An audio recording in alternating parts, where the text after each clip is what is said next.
जय हिंद मेरे प्यारे साथियों, कैसे हैं आप सब। उम्मीद है अच्छे होंगे। तो आज अगर हम बात करें कि आज की वीडियो हमें क्या सिखाएगी, क्या आज की वीडियो से हमें सीखने को मिलेगा, तो मेरे दोस्तों आज सीखने को ये मिलेगा, आपको ये पता चले सबसे पहले हमें कि अगर आज हम अपने जीवन की बात करें, दैनिक जीवन की, तो अपने दैनिक जीवन में हमें ये बात समझ में आती है कि आज हम जो रह रहे हैं, खा रहे हैं, पी रहे हैं, अपनी सभ्यताओं के आधार पर जी रहे हैं, किस तरीके से हमारा कल्चर है, किस तरीके से नहीं है। लेकिन यही बात अगर मैं जो है 4000 5000 या उससे ज़्यादा साल पीछे की बात करूं, तो आपको पता चलेगा लोगों को केवल और केवल पीने के लिए पानी और खाना चाहिए था, जीने के लिए खाना चाहिए था। आज इतनी आवश्यकताएं हो गई लाइफ में कि हमारा इससे काम ही नहीं चलता, हमें इससे ज़्यादा चीज़ें चाहिए। तो अगर स्टार्टिंग की हम सबसे पहले बात करें, जो आज आप समझ ही गए होंगे क्या है। स्टार्टिंग में अगर हम बात करें, हमारे पास जो सभ्यताएं थी स्टार्टिंग में, मतलब अतीत में, स्टार्टिंग में हमारे पास कितनी सभ्यताएं थी, तो पता चलता है हमारे पास 4 सभ्यताएं थी। कितनी सभ्यताएं थी? 4।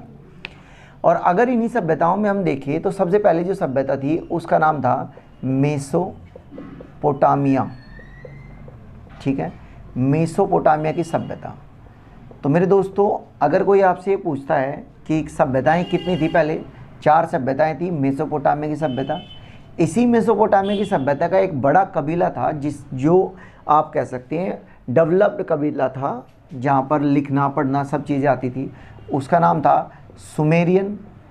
ठीक है, और इसी वजह से इस सभ्यता को सुमेरियन सभ्यता के नाम से भी जाना जाता है।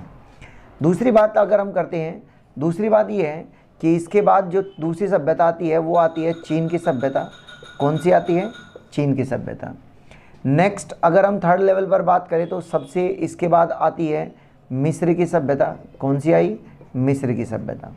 और फोर्थ नंबर पर आती है मेरे साथी सिंधु घाटी सभ्यता। ठीक है, civilisation of Mesopotamia, civilisation of China, civilisation of Egypt, civilisation of या इंडस वैली सिविलाइजेशन। ठीक, ये 4 सभ्यताएं थी।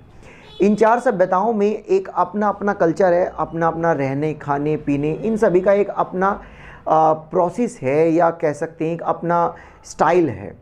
इसी स्टाइल के आधार पर या कल्चर के आधार पर अब हम इसमें थोड़ा सा और बातों में प्रकाश डालें तो सबसे पहले एक्सप्लेन करते हैं पहले सभ्यता को। इसी सभ्यता को कहा जाता है कि ये विश्व की सबसे पुरानी सभ्यता है, विश्व की सबसे पुरानी सभ्यता। तो मेरे साथी थोड़ा सा बात पर ध्यान दें। अगर आपसे कभी ये पूछ ले जाए क्वेश्चन में कि सबसे पुरानी सभ्यता वर्ल्ड की कौन सी है, तो आपका आंसर क्या होगा? तो वर्ल्ड की सबसे पुरानी सभ्यता हो जाएगी मेसोपोटामिया की सभ्यता। दूसरी बात अगर हम करते हैं कि कोई भी सभ्यता, जैसे मैंने अभी आप लोगों को एक्सप्लेन किया, कोई भी सभ्यता किसी न किसी नदी के किनारे थी।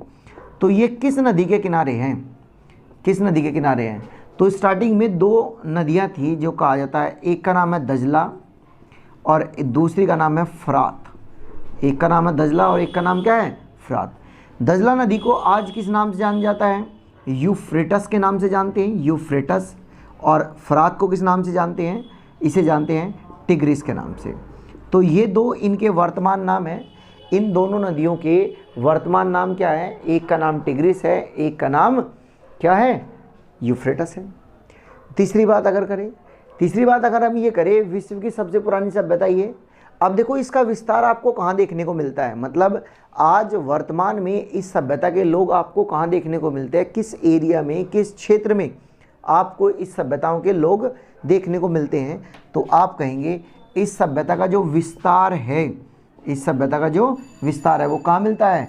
ईरान, इराक, ओमान, सऊदी अरब आदि जो देश हैं, ये आदि देश, इन देशों में। और ये देश कौन से हैं? ये देश है अर्थात मध्य एशिया। ये देश कौन से हैं? अर्थात मध्य एशिया। जो मध्य एशिया के देश हैं, उन देशों में इसका विस्तार आपको आजकल देखने को मिलता है कि ये मेसोपोटामिया की सभ्यता है। आजकल मध्य एशिया के जो देशों में है, जिनमें पेट्रोलियम का विस्तार ज़्यादा है, उनमें इसका विस्तार मिलता है। इसी बात से मैंने यहाँ पर दो नदियाँ बोली हैं, ये रही दजला और अफरात। इस सभ्यता को एक और चीज़ से जान जाता है।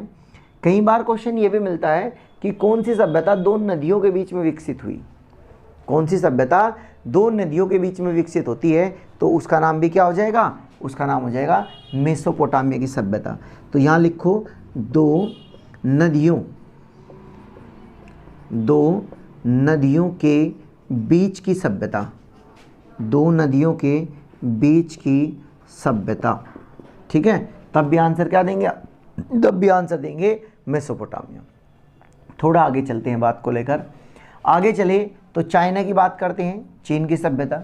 चीन की सभ्यता जो है किस नदी के किनारे, अगर हम ये बात देखें सबसे पहले कि किस नदी के किनारे है, तो नदी का आप नाम लिखेंगे हुआंग हो। क्या नाम है, हुआंग हो नदी। इसी हुआंग हो नदी को पीली नदी भी कहा जाता है, या आप इसे कह सकते हैं येलो रिवर। ठीक है, हुआंग हो रिवर नदी को ही येलो रिवर के नाम से जाना जाता है। और यही नदी जो है इसे कहा जाता है चाइना का शोक। क्या कहते हैं, चीन का शोक भी इसी नदी को एक टाइटल दिया गया है, चीन का शोक। जैसे अपने यहाँ बिहार का शोक किसे कहते हैं, उड़ीसा का शोक किसे कहते हैं, पश्चिम बंगाल का शोक किसे कहा जाता है, ऐसे ही इस सभ्यता को इस नदी को कहाँ का शोक कहते हैं, चाइना का शोक कहते हैं। चलिए बात, चलिए दूसरी बात करें, इजिप्ट, मिस्र की सभ्यता। मिस्र की सभ्यता अगर हम ये बात करें किस नदी के किनारे, किस नदी के किनारे, तो आंसर क्या देंगे, मिस्र में कौन सी रिवर है, मिस्र में रिवर है नील। तो ये है नील नदी के किनारे। कौन सी नदी के किनारे है, नील रिवर के किनारे ये सभ्यता फैली हुई है। अब नील रिवर के किनारे फैली हुई है, कुछ थोड़ी सी बात पर बात कर लेते हैं। यहाँ पर देखो एक वर्ड है कीमिया, एक वर्ड क्या है, कीमिया, एक वर्ड है कीमिया। इसी कीमिया वर्ड से एक नए शब्द की उत्पत्ति होती है जिसे आज आप जानते हैं केमिस्ट्री। किस शब्द की उत्पत्ति होती है, केमिस्ट्री। कई बार कभी कभी ये शब्द भी पूछ लेता है केमिस्ट्री शब्द की उत्पत्ति कहाँ से हुई, या केमिस्ट्री शब्द की उत्पत्ति किस चीज़ से हुई। तो केमिस्ट्री की उत्पत्ति जो होती है वो होती है कीमिया से। अब आपके मन में क्वेश्चन ये आया होगा कीमिया क्या है, अब आपके मन में क्वेश्चन क्या है, कीमिया क्या है। तो चलो कीमिया पर भी थोड़ी सी बात डाल लेते हैं, प्रकाश डाल लेते हैं कीमिया पर भी। तो कीमिया के बारे में समझिए, तो कीमिया यहाँ की मिट्टी होती है। ठीक है, यहाँ की मिट्टी, जो यहाँ की मिट्टी है उसको कीमिया कहा जाता है, यहाँ की मिट्टी को कीमिया कहा जाता है। जो इजिप्ट है वहाँ की मिट्टी को क्या कहते हैं, कीमिया। वो कैसी है, मिट्टी काली है। मिट्टी किस तरीके की है, काली है। और इसमें एलिमेंट्स की स्टडी की गई और तब नाम दिया गया कीमिया। क्या स्टडी की गई, एलिमेंट्स की। इसीलिए केमिस्ट्री में भी क्या करते हैं हम, study of elements, study of elements and there compounds, and there compounds. तो अब बात उम्मीद है समझ में आ गई हुई, केमिस्ट्री क्या है, study of elements and there compounds. दूसरी बात, केमिस्ट्री शब्द की उत्पत्ति कहाँ से हुई, इजिप्ट के कीमिया से हुई। कीमिया क्या है, वहाँ की एक मिट्टी काली मिट्टी है जिसमें हम क्या करते हैं, एलिमेंट्स की स्टडी करते हैं, वहाँ पर एलिमेंट्स को डिस्कवर करते हैं, उसमें खोजते हैं क्या है। मिस्र की सभ्यता किस नदी के किनारे फैली हुई है, मिस्र की सभ्यता नाइल रिवर के किनारे फैली हुई है। चलो जी थोड़ा सा नाइल रिवर के बारे में भी बात जान लेते हैं। आप कहेंगे इसके बारे में नहीं बताया। अगर हम ये देखें बात को कि विश्व की सबसे लंबी रिवर, ठीक है, विश्व की सबसे लंबी नदी कौन सी है, तो आपका आंसर होगा नाइल रिवर। नील नदी को ही विश्व की सबसे लंबी रिवर कहते हैं। उम्मीद है ये भी बात क्लियर हो गई होगी। तो विश्व की सबसे लंबी रिवर कौन सी है, नील नदी है। अच्छा, कुछ वर्ड्स और जान लो, कुछ चीज़ों के बारे में और जान लो। मिस्र के बारे में ही, मिस्र को कहा जाता है पिरामिडों का देश। ठीक है, क्या कहते हैं, पिरामिडों का देश। तो अगर ये पूछा जाए कि पिरामिडों का देश किसे कहा जाता है, तो भी आंसर क्या देंगे मेरे दोस्तों, तो भी आंसर आपका क्या होगा, मिस्र होगा। समझ गए मेरी बात को। चलिए अब दोबारा से एक बार बात समझिए मिस्र के बारे में। मिस्र नील नदी के किनारे है। मिस्र में मिट्टी, जो वहाँ की मिट्टी है उसको क्या कहते हैं हम, कीमिया के नाम से, जिससे वर्ड निकल कर आया केमिस्ट्री। तो study of elements and there compound with their properties, तो क्या कहलाएगा, वो केमिस्ट्री कहलाएगी। विश्व की सबसे लंबी रिवर कहाँ पर है, मिस्र में ही बहती है। कौन सी है, नाइल रिवर है। पिरामिडों का देश किसे कहा जाता है, ठीक है, पिरामिडों का देश कहा जाता है किसको, मिस्र को कहा जाता है। अब मेरा एक क्वेश्चन क्या है, क्वेश्चन आप लोगों से ये है कि विश्व का सबसे बड़ा पिरामिड, आपको बताना है विश्व का सबसे बड़ा जो पिरामिड है उसका नाम क्या है। ये क्वेश्चन मैंने आप लोगों के लिए छोड़ दिया। उम्मीद हो गई, इतनी सारी बात मैंने ये 4 सभ्यताओं के बारे में नहीं, फिलहाल 3 सभ्यताओं के बारे में मैंने एक्सप्लेन की है। आगे थोड़ा सा बढ़ते हैं बात को लेकर और हम बात करते हैं इंडस वैली सिविलाइजेशन को। समझ गए मेरी बात को। चलिए इसे स्क्रीनशॉट ले लीजिए, फिर चलते हैं आगे बात को लेकर। चलिए, ले लिया होगा। अब हमारा काम है किस बात को समझना, अब हम समझेंगे सिंधु घाटी सभ्यता। क्या है सिंधु घाटी सभ्यता, कैसी थी सिंधु घाटी सभ्यता, क्या क्या नाम है उसके। बहुत सारी इंटरेस्टिंग बातें आपको यहाँ पर देखने को मिलेगी और बातें पता चलेगी क्या होगा सिंधु घाटी सभ्यता के बारे में और क्या बातें हो सकती हैं। चलो जी, तो सबसे पहले हमने क्या कहा जी, हम पढ़ेंगे मेरे दोस्तों सिंधु घाटी सभ्यता। हमारा क्या काम है, पहला सिंधु घाटी सभ्यता, इसे कहते हैं इंडस वैली सिविलाइजेशन, ठीक है। हम पढ़ेंगे इंडस वैली सिविलाइजेशन IVC, ये हमें पढ़ना है। आज का हमारा टॉपिक है इंडस वैली सिविलाइजेशन IVC। चलिए, तो हम कुछ क्वेश्चन आंसर से बात स्टार्ट करते हैं। क्या है क्वेश्चन आंसर, सबसे पहली बात ये, सबसे जो अभी तक हम समझ रहे थे उसी बात से कॉमन या रिलेट करके बात को समझते हैं। अगर मैं ये कहूँ कि इंडस वैली सिविलाइजेशन किस नदी के किनारे है, पहला क्वेश्चन ये हुआ कॉमन सा।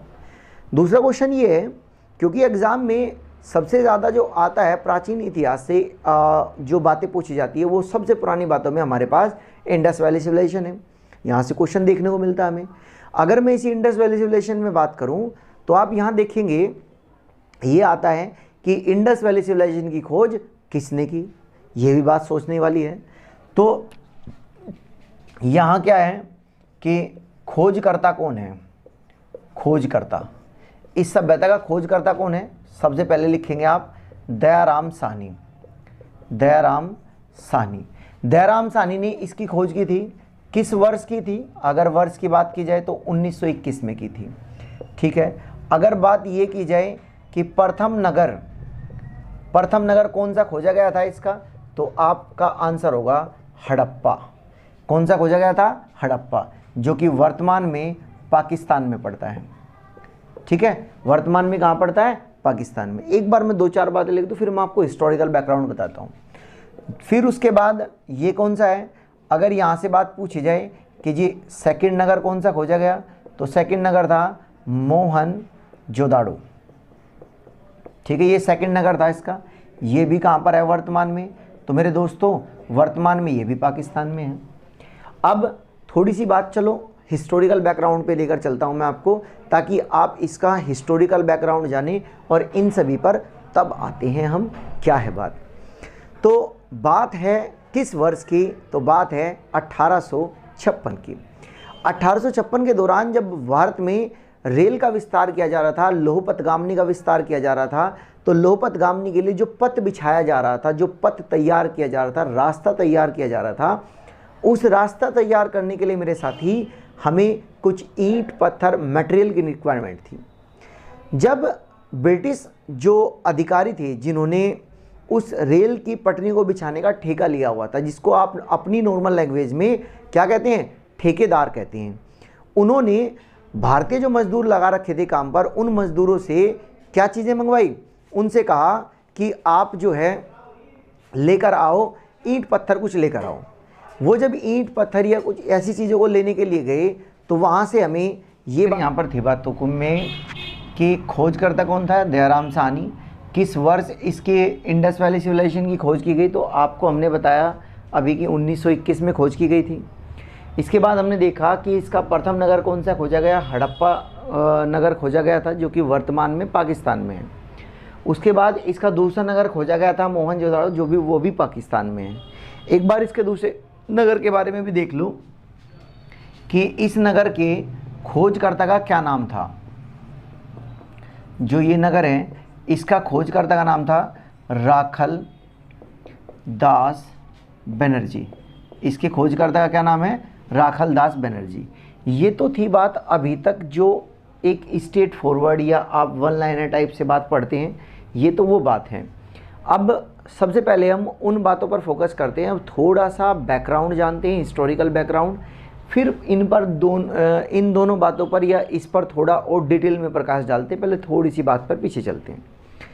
तो बात स्टार्ट होती है कहाँ से, बात स्टार्ट होती है 1853 से 54 के बीच में बात होती है।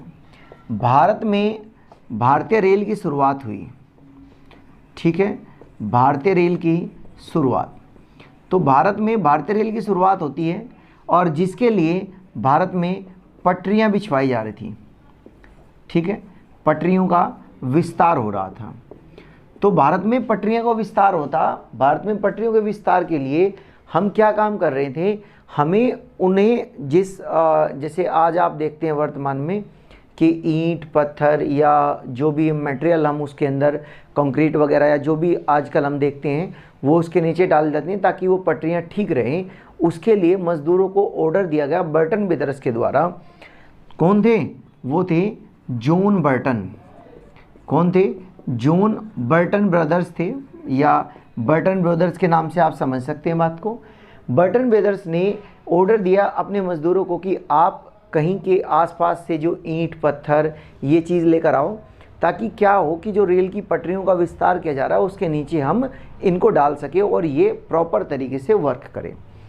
जब मजदूर आसपास के एरिया से लेकर आए चीज़ों को, उन्होंने स्टडी किया और स्टडी करने के बाद उन्होंने देखा, स्टडी नहीं की सॉरी, उन्होंने देखा कि जो वो मजदूर ईंट पत्थर या ये जो मटेरियल लेकर आए हैं वो अलग अलग आकार के हैं। कुछ के आकार गोल है, कुछ के आकार आयत के जैसे हैं, कुछ स्क्वायर में है, कुछ सर्कुलर है, कुछ अलग अलग टाइप से थी बातें। जब इन बातों को देखा गया कि ये क्या थे, बाद में कुछ समय के बाद पता चला कि ये एक ऐसी जगह से लेकर आए हैं जो काफ़ी पुरानी चीज़ें हैं। और ये बात पता कैसे चली, ये बात पता चलती है एक व्यक्ति के द्वारा। जब इस बात की खबर ब्रिटिश अधिकारी को दी गई, जब इस बात की खबर ब्रिटिश अधिकारी के पास पहुंचाई गई, ब्रिटिश अधिकारी, तो ब्रिटिश अधिकारी ने उन्हें स्टडी किया और स्टडी करने के बाद पता चला कि ये चीज़ें काफ़ी पुरानी हैं।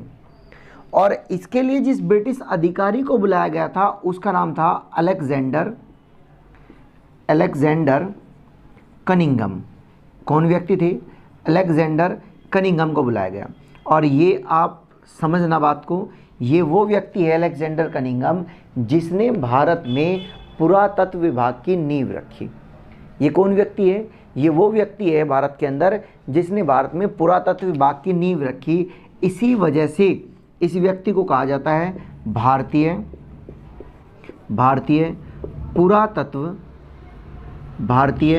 पुरातत्व विभाग के पिता।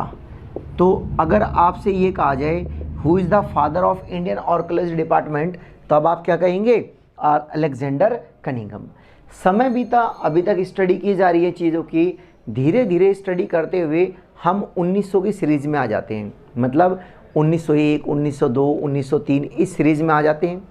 समय और बीता, इस डिपार्टमेंट में अब दो व्यक्ति आ जाते हैं जिनका नाम मैंने यहाँ लिखा हुआ है। एक व्यक्ति का क्या नाम है, दयाराम साहनी, और एक व्यक्ति का क्या नाम है, राखल दास बनर्जी। ये दो व्यक्ति सीरीज में आ जाते हैं और इसमें आने के बाद अब ये अपनी खोज जारी रखते हैं उसी तबके पर या उसी बातों को लेकर जिन बातों की शुरुआत अलेक्जेंडर कनिंघम ने की थी। समय के साथ साथ ऐसे बात चलती रही और फाइनली एक दिन वो आ ही गया हमारे पास, जब ऑफिशियली ये बात का अनाउंसमेंट कर दिया राखल दास बनर्जी और ब्रिटिश अधिकारियों के द्वारा कि हमने एक नया नगर खोजा है जिस नगर का नाम है इंडस वैली सिविलाइजेशन सिंधु घाटी सभ्यता, एक नई सभ्यता की खोज की हमने। और ये अनाउंसमेंट दिया गया किसके आधार पर, मतलब ये बातें किसके नाम हो गई, ये नाम हो गई दयाराम साहनी के, क्योंकि ये बताया गया कि पहला नगर इन्होंने खोजा जिसका नाम क्या था, हड़प्पा। तो अगर ये बात भी कही जाए, अगर हम ये बात कहें यहाँ पर कि सिंधु घाटी सभ्यता की खोज, सिंधु घाटी सभ्यता की खोज किसने की, सिंधु घाटी सभ्यता की खोज किसने की, तो आप क्या नाम देंगे, दयाराम साहनी। क्या नाम बताएंगे, दयाराम साहनी। उम्मीद है ये वाली बात भी क्लियर हो गई। तो सिंधु घाटी सभ्यता की खोज करने वाले व्यक्ति का नाम दयाराम साहनी।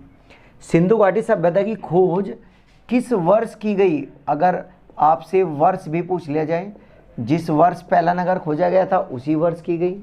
कौन सा नगर खोजा गया, पहला नगर खोजा गया इंडस वैली, सॉरी हड़प्पा, और इसी वर्ष इसका नाम दिया गया। अब हम ये बात देखते हैं कि सिंधु घाटी सभ्यता के क्या क्या नाम रखे गए हैं। तो नया पॉइंट हमारा क्या है, सिंधु घाटी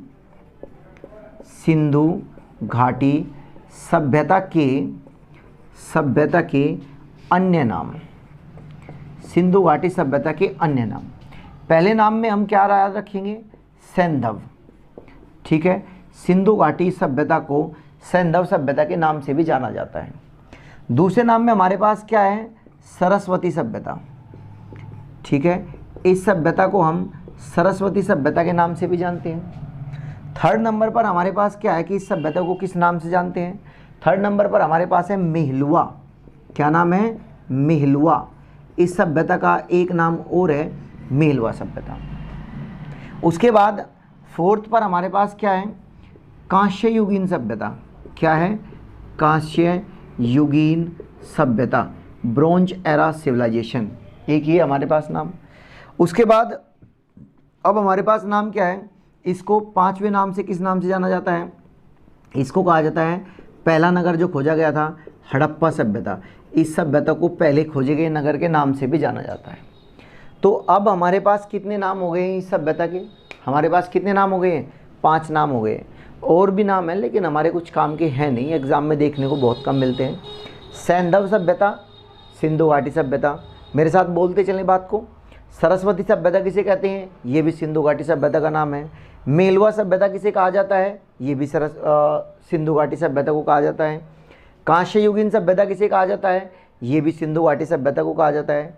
हड़प्पा सभ्यता किसे कहा जाता है, तो ये भी सिंधु घाटी सभ्यता को कहा जाता है। मेरे साथी ये सारे नाम किसके हो गए, ये सारे नाम हो जाते हैं इसी के। आप इसे इसका स्क्रीनशॉट ले लीजिए, फिर हम एक बार इन पर एक्सप्लेन करते हैं बातों को कि ये नाम कैसे कैसे, क्या हिस्टोरिकल बैकग्राउंड है इन नाम का भी, ये ज़रा देखते हैं। चलिए, उम्मीद है आपने ये नोट कर लिया होगा। तो हम आगे बढ़ते हैं बात को लेकर, ठीक है। आगे अगर बात को बढ़ें तो आप यहाँ से देखेंगे जो ये नाम हैं क्या क्या है, ये नाम क्या नहीं है, एक बार देख लेते हैं। नाम है ये, ठीक है, नाम क्या क्या है सुनो। सबसे पहले हमने नाम देखा कि इस सभ्यता को हड़प्पा सभ्यता कहा जाता है, हड़प्पा सभ्यता कहा जाता है। क्यों कहते हैं, क्योंकि इसका जो पहला नगर है, ये पहला नगर, इस सभ्यता का जो प्रथम नगर है, इस सभ्यता का जो पहला नगर है उसके नाम पर, उसके नाम पर, इस सभ्यता का जो पहला नगर है उसके नाम पर इसका नाम रखा गया हड़प्पा सभ्यता, ठीक है। दूसरी बात देखिए, दूसरा नाम क्या देखा हमने, हमने दूसरा नाम देखा मेहलवा सभ्यता। ये मेहलवा सभ्यता नाम क्यों रखा गया, तो यहाँ से आप देख पाएंगे मेहलवा सभ्यता नाम इसलिए रखा गया था क्योंकि जो मेसोपोटामिया है, मेसोपोटामिया, जो मेसोपोटामिया के लोग हैं, मेसोपोटामिया के लोग इसे मेहलवा के नाम से जानते थे, मेहलवा के नाम से जानते थे। मेसोपोटामिया के लोग इसे किस नाम से जानते थे? मेलवा के नाम से जानते थे, इसीलिए इसे मेलवा के नाम से जाना जाता है। जो ये मेलवा है इसका मीनिंग क्या होता है? इसका मीनिंग होता है गेहूँवे, ठीक है, गेहूँवे रंग के लोग, ये भी बात याद रखेंगे। इसका मीनिंग था कि ऐसे लोग जिनका रंग थोड़ा सा सांवला है या जो थोड़े से गेहूँवे रंग के हैं, इसी वजह से वो लोग हमें वो लोग हमारे यहाँ के लोगों को क्या कहते थे? गेहूँवे रंग के लोग, या आप कह सकते हैं मेहलवा के नाम से जानते थे। हमें कुछ एविडेंस मिले हैं, उन्हीं के आधार पर हमने ये सारी बातें रखी है। एविडेंस के आधार पर ही हम ये कह रहे हैं कि मेहलवा, जो कुछ भी बातें वो एविडेंस के आधार पर, कुछ मोहरें मिली, उन सभी के आधार पर ये सारी बातें कही जा रही है, ठीक है। अब इससे आगे थोड़ी सी बात को समझते हैं, क्या है क्या नहीं है। मेलवा हो गया, उसके बाद आता है थर्ड नंबर पर कांस्य युगीन सभ्यता। कांस्य युगीन सभ्यता, क्या नाम आता है? कांस्य युगीन सभ्यता। कांस्य युगीन सभ्यता क्यों कहा गया है इसको? क्योंकि इन लोगों को टिन और तांबा दोनों का ज्ञान था। इन्होंने क्या किया? टिन और तांबा को मिलाया और एक नई मेटल बनाई जिसका नाम था कांस्य, ब्रॉन्ज बनाया एक। जब ये बनाया गया, इसकी इन्वेंशन के लिए जो इतिहासकार है, उन इतिहासकारों ने इस सभ्यता को इसी के नाम पे रख दिया। क्या रख दिया? कांस्य युगीन सभ्यता, इसी के। कई बार ये क्वेश्चन भी आ जाता है कि इन लोगों को किस मेटल का ज्ञान नहीं था, इन लोगों को किस मेटल का ज्ञान नहीं था। तो यहीं पर आप स्टार लगाकर बात लिखेंगे कि सिंधु घाटी सभ्यता, सिंधु घाटी सभ्यता के लोगों को लोहे का ज्ञान नहीं था, लोहे का ज्ञान नहीं था। मतलब कि इन लोगों के पास आयरन की मेटल की नॉलेज नहीं थी। इन्हें सोना पता था, चांदी पता थी, तांबा था, टिन था, ब्रॉन्ज था, ये कुछ ऐसी मेटल्स के बारे में इन्हें नॉलेज थी, बट इन्हें आयरन के बारे में नॉलेज नहीं थी, ठीक है। ये क्वेश्चन भी कई बार पूछा जाता है, ये वाला क्वेश्चन भी पूछ जाता है कि किस मेटल की नॉलेज नहीं थी। तो याद रखेंगे मेरे साथियों, इन्हें आयरन की नॉलेज नहीं थी। ये क्या है? आयरन। इनको आयरन की नॉलेज नहीं थी। बाकी जो मेटल्स है, जैसे मैंने बताया सोना, चांदी, इनको ज्ञान था। किन किन मेटल्स का ज्ञान था? सोने का ज्ञान था, सोना, चांदी का ज्ञान था, टिन का ज्ञान था, तांबे का ज्ञान था इनको, ठीक है। और जी हमने देखा ये कांस्य, इनका ब्रॉन्ज का, इन चीज़ों का इनको ज्ञान था, लेकिन आयरन की नॉलेज इन्हें नहीं थी। ये देखा हमने। दूसरा, अब हम इसमें देखते हैं जो फोर्थ नंबर पर कि इसको सरस्वती सभ्यता भी कहा जाता है, ठीक है। सरस्वती सभ्यता, इस सभ्यता को सिविलाइजेशन के नाम से भी, यानी कि ओरिजिन ऑफ सिविलाइजेशन के नाम से भी जाना जाता है कि ओरिजिन ऑफ सिविलाइजेशन। इसी वजह से कहते हैं कि सभ्यता की जननी माना जाता है इस सभ्यता को, इसको, कि यहाँ सबसे सिविलाइजेशन पहले डेवलप होती है कुछ इस तरीके से, तो इसलिए इसका नाम सरस्वती सभ्यता रख दिया गया, ठीक है। यहाँ तक मैं उम्मीद करता हूँ ये सारी बातें आप लोगों को क्लियर हो गई है। अब हम इसके बाद जो इसमें समझेंगे, इसमें हम ये समझेंगे कि विस्तार। अब हमारा पॉइंट क्या होगा समझने का? अब हम देखेंगे विस्तार, कि इसका विस्तार कितने देशों में है। इसे दो लेवल पर देखेंगे, एक देश और एक राज्य। अगर देश के आधार पर बात करें, देश के आधार पर, और अगर हम बात करते हैं भारत के राज्यों के आधार पर, देश के आधार पर और भारत के राज्यों के आधार पर विस्तार को समझे। देश में कितने में है ये? तो आप यहाँ से ये कह सकते हैं कि ये भारत, पाकिस्तान और अफ़गानिस्तान, भारत, पाकिस्तान और अफ़गानिस्तान, इन देशों में इसका विस्तार देखने को मिलता है। भारत में, पाकिस्तान में, अफ़गानिस्तान में, इन देशों में इसका विस्तार देखने को मिलता है। अगर भारत में बात करें तो भारत के कई राज्यों में इसका देखने को विस्तार मिलता है। आज की बात को हम ज़्यादा लंबी नहीं बनाएंगे, ज़्यादा लंबी वीडियो हम तैयार नहीं करेंगे, छोटे छोटे से ब्लॉक में हम वीडियो को कंप्लीट करेंगे ताकि हमारा ये टॉपिक छोटे छोटे से ब्लॉक में कंप्लीट हो जाए। और आज के ब्लॉक को हम इतना ही रखेंगे। इस वीडियो से साथ ही साथ ये भी पता चल जाएगा हमें कि आप कितनी बातों को देख रहे हैं, कितनी नहीं, क्या है। और भाई वीडियो देख रहे हैं यार, लाइक शेयर सब्सक्राइब ये भी करना होता है। तो आप अगर वीडियो देख रहे हैं तो प्लीज़ ये मैं समझता हूँ कि आपका एक थोड़ा सा फ़र्ज़ ये भी बनता है कि आप अपने इस चैनल को जो है लाइक और शेयर सब्सक्राइब ज़रूर करें। मिलते हैं अपनी वीडियो में, तब तक के लिए जय हिंद दोस्तों।